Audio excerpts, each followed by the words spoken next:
everyone, welcome to the SMARKETING show. Our topic this week is the perfect social post. Why are we talking about this?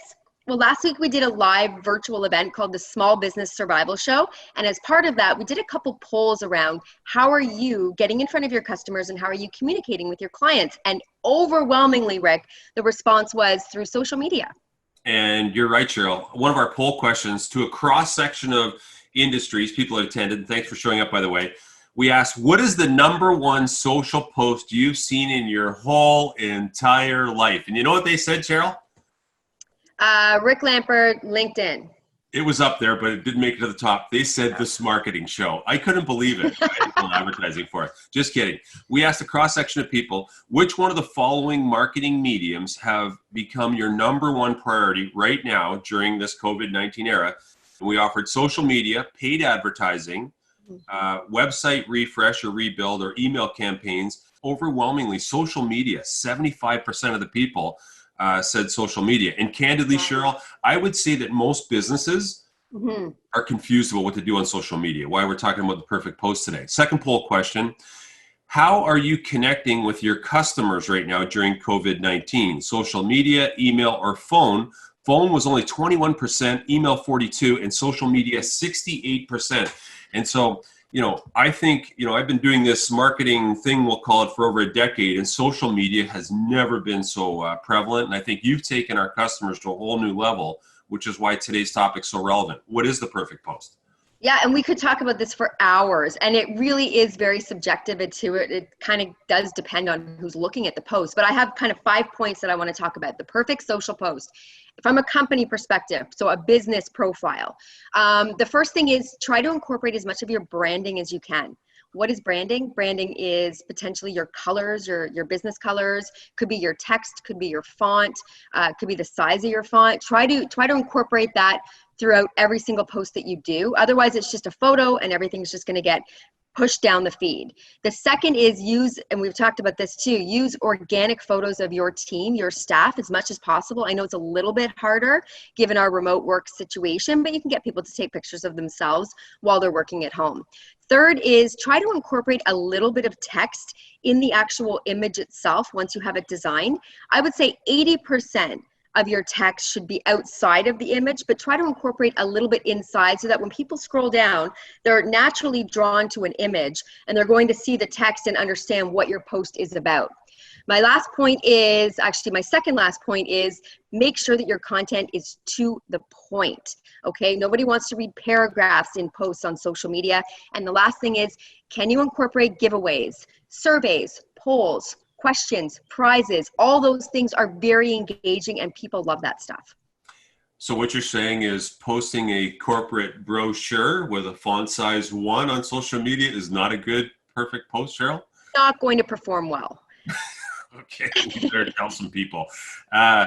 So we're talking business social media here, meaning the business channel, not the personal channel right now, folks, okay?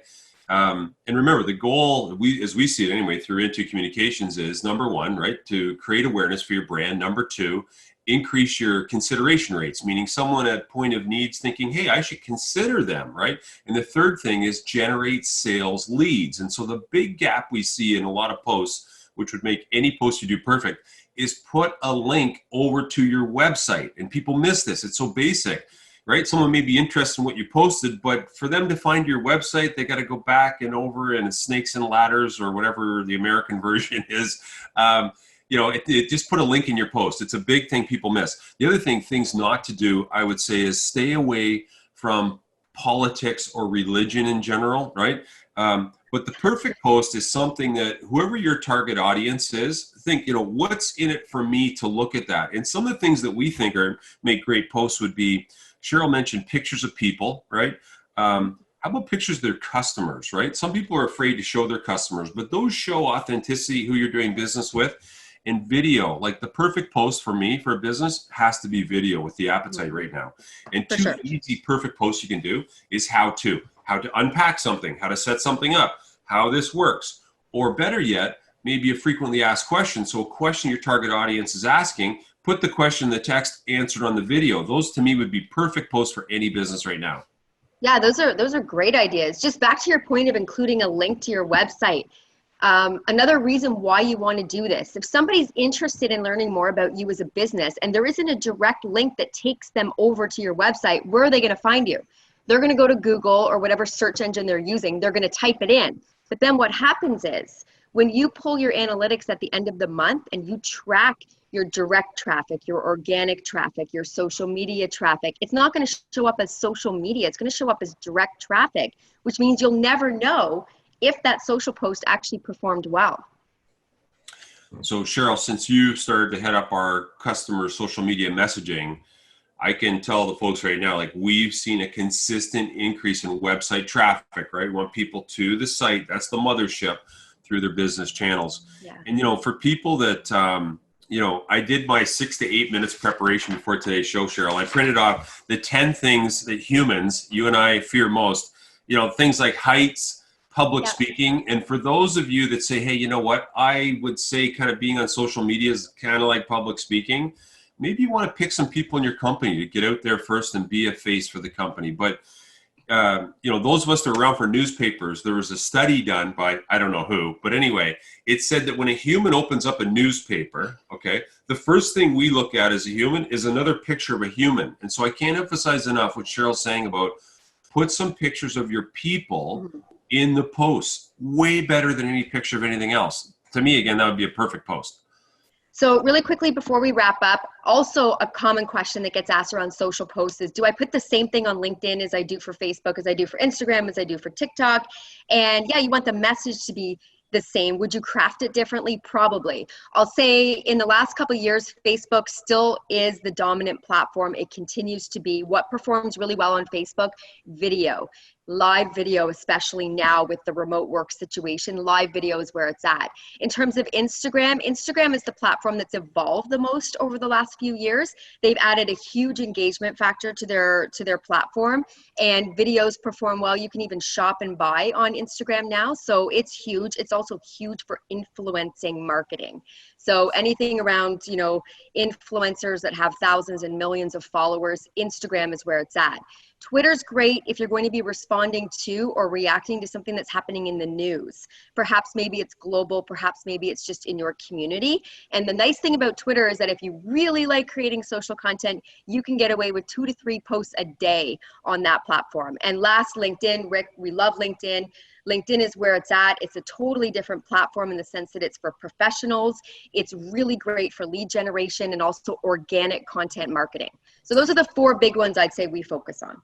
I mean, you said Facebook. I think Facebook's good for posting lawn sales from what I see. Remember, I'm a LinkedIn fan, folks. B2B lead generation. You can't make a mistake there. And, you know, a lot of people, Cheryl, talk about what's the best time to post. Okay. And there's all these stats out there that talk about this and that. And what's interesting is the peak times of COVID hits on posts actually happen about an hour later. I don't know if that's because people are sleeping in or whatnot. But I think our comment to the perfect time is there's no bad time to post, just post. I mean, weekends may be a little slower or nights, etc. But you got to try it and figure out where the, you know, when the fish are biting for what it is you sell, right? Because different businesses, and it even works in ebbs and flows. We found since coronavirus, like it's a whole new ball game every week. So, you know, I'd say the worst post is no post, and the perfect post has your people in it. It's educational, not promotional, maybe humorous if you can do that. Definitely a link to your website, and keep it simple, right? Stupid. Don't overcomplicate the thing. Absolutely. We're seeing a lot of engagement on weekends now because with remote working, people are just kind of sitting down doing their thing at any point. We'd love to know what you think is the perfect social post. If you want to make a comment, please do so underneath, subscribe, and we'll see you next week. Don't forget, if you have any show ideas, you can email us anytime, engage@intocommunications.com. And thank you to all of those that have emailed us. We'll see you next week. See you next week. Just do a post. Trust me, it'll be perfect, whatever you do.